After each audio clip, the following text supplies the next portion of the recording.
সুপ্রিয় দর্শক শ্রোতা, আশা করি সকলে ভালো আছেন। আমিও ভালো আছি। আজকে খুব মর্মান্তিক একটা বিষয় নিয়ে এই ভিডিওটি তৈরি করা। ভাবুন, একটি দেশ যেখানে শিশুরা ঘুমাতে যায় বোমার শব্দ শুনে, মায়েরা সন্তানকে জড়িয়ে ধরে ভাবে এই রাতটাই কি শেষ। আর ঠিক সেই সময় বিশ্বের সবচেয়ে বড় শক্তিগুলো ব্যস্ত নিজেদের যুদ্ধ নিয়ে। ক্যামেরা ঘুরে আছে অন্যদিকে, হেডলাইন দখল করে আছে বড় বড় রাজনীতি। কিন্তু এই নীরবতার আড়ালে একটি জাতি ধীরে ধীরে ভেঙে পড়ছে, একটি ভূখণ্ড ধ্বংসস্তূপে পরিণত হচ্ছে, আর ইতিহাসের পাতায় লেখা হচ্ছে এমন এক হত্যাযজ্ঞ যা অনেকেই দেখেও দেখছে না। এটা শুধু যুদ্ধ না, এটা চোখের সামনে লুকানো ধ্বংস। আজ আমরা পর্দা সরাবো লেবাননের সেই বাস্তবতা তুলে ধরে, যেখানে শহর, গ্রাম, নদী, মরুভূমি সবকিছু সাক্ষী এক ভয়াবহ মানবিক বিপর্যয়। প্রশ্ন একটাই, আমরা কি সত্যটা জানার জন্য প্রস্তুত?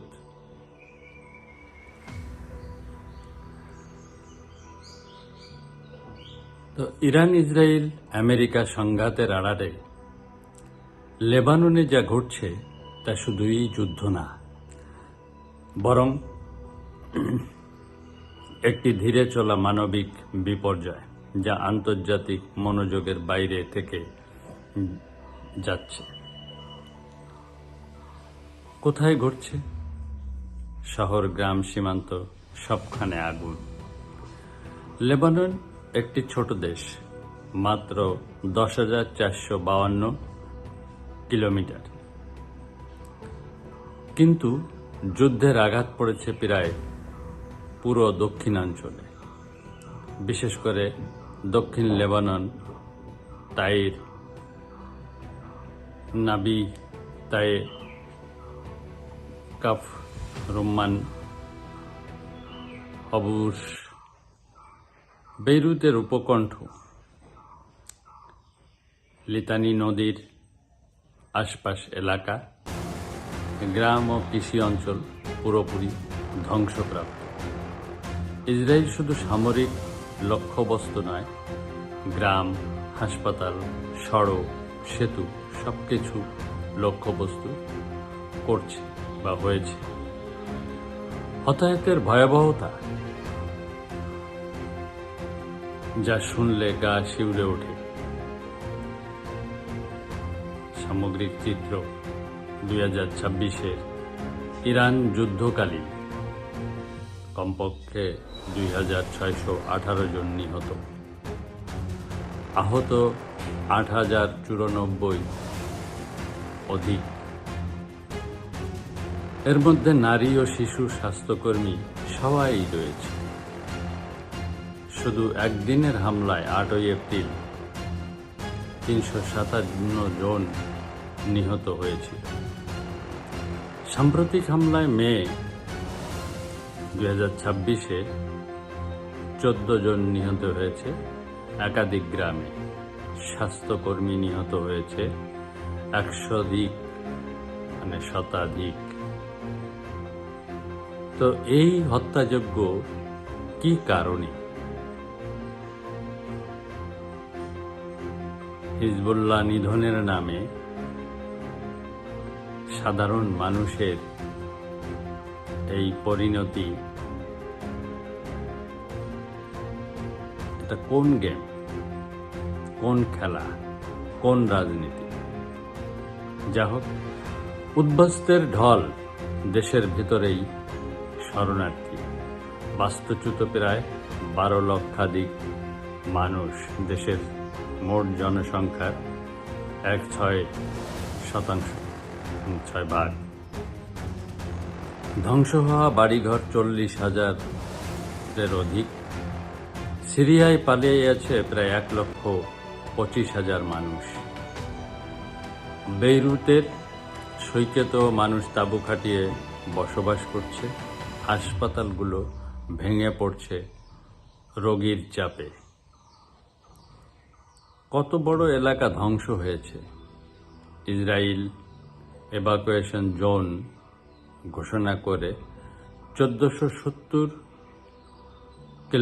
বর্গ কিলোমিটার দেশের অন্তত 14% এই ইসরায়েল ইভাকুয়েশন জোন গঠন করেছে। তো বন ধ্বংস হয়েছে 5,000 হেক্টর। কৃষি ও অবকাঠামো ক্ষতি হয়েছে প্রায় $25 বিলিয়ন। এটি শুধু যুদ্ধ না, এটি পরিবেশগত বিপর্যয়। ইকোসাইড হিসেবেও অভিযোগ উঠেছে। হামলার ধরন শুধু যুদ্ধ না, কৌশলগত ধ্বংস, বিমান হামলা প্লাস ড্রোন হামলা, artillery shelling, double tap strike, প্রথম হামলার পর উদ্ধারকারীদের উপর আবার দ্বিতীয় হামলা। সতর্কতা ছাড়াই বেসামরিক এলাকায় আঘাত বাস্তব। উদাহরণ হল বেইরুতের যে সমুদ্র তীরে মানুষ আশ্রয় নিয়েছিল, সেই সকল মানুষের উপরও হামলা সংগঠিত হয়েছে। গ্রামের একই পরিবারের সকলেই প্রায় নিহত হয়েছে, এমনও ঘটনা আছে। সেতু রাস্তা ধ্বংস করে বিচ্ছিন্ন করা হয়েছে। তাহলে এত বড় হত্যাযজ্ঞ চলছে, কিন্তু কেন বিশ্ব আজ এটাকে দেখছে না? এই হত্যাযজ্ঞ নজর এড়িয়ে যাচ্ছে, কারণ বড় যুদ্ধের আড়ালে ঢাকা পড়ে গেছে। ইরান, ইসরায়েল, আমেরিকা সরাসরি সংঘাত, মিডিয়া ফোকাস বিভক্ত, গাজা, ইরান, ইউক্রেন, সব জায়গায় যুদ্ধ, রাজনৈতিক জটিলতা, হিজবুল্লাহ ইরান সমর্থিত থাকায় অনেক দেশ সরাসরি সমর্থন দিচ্ছে না। হিজবুল্লাহ ফ্যাক্টর, যেই ফ্যাক্টরের কারণে একটা দেশ দখল হয়ে যাচ্ছে। যেমন হামাস ফ্যাক্টরে গাজা দখল হয়ে গেছে, এখন হিজবুল্লাহ ফ্যাক্টরে দক্ষিণ লেবানন দখল হতে চলেছে। বাস্তবতা বনাম প্রচারণা। ইসরায়েল বলছে তারা সামরিক লক্ষ্যবস্তুতে আঘাত করছে, কিন্তু বাস্তব তথ্য বলছে নারী, শিশু, স্বাস্থ্যকর্মী নিহত, শরণার্থী ক্যাম্পে হামলা, কৃষি ও পরিবেশ ধ্বংস, অর্থাৎ যুদ্ধের সীমা অতিক্রম করে মানবিক বিপর্যয়। এই লুকানো এক গণবিপর্যয়। লেবাননের বর্তমান চিত্র: মৃত হাজার হাজার, আহত হাজার হাজার, উদ্বাস্তু লক্ষ লক্ষ, ধ্বংস গ্রাম, শহর, প্রকৃতি, অর্থনীতি ভেঙে পড়ার পথে। এটি শুধু একটি যুদ্ধ না, এটি একটি ধ্বংসপ্রাপ্ত জাতির গল্প, যা বিশ্ব রাজনীতির শব্দে চাপা পড়ে যাচ্ছে। আমরা এটা কেউ শুনছি না, এটা কেউ দেখছি না। খবরের অন্তরালে খবর।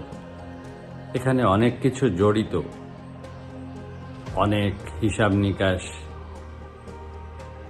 রয়ে গেছে, যেটা হয়তো ধীরে ধীরে বা ইতিহাসের কালচক্রে একদিন না একদিন প্রকাশ পাবেই। লেবাননে যা ঘটছে তা যদি বড় শক্তিধর দেশের মাটিতে হতো, তাহলে এটাকে মানবতার বিরুদ্ধে অপরাধ বলা হতো, কিন্তু এখানে এটি শুধু সংঘাত নামে পরিচয় পাচ্ছে। তো ধন্যবাদ, ভালো থাকবেন। ভালো লাগলে ভিডিওটি শেয়ার করে দেবেন এবং সাবস্ক্রাইব করে পাশে থাকার অনুরোধ।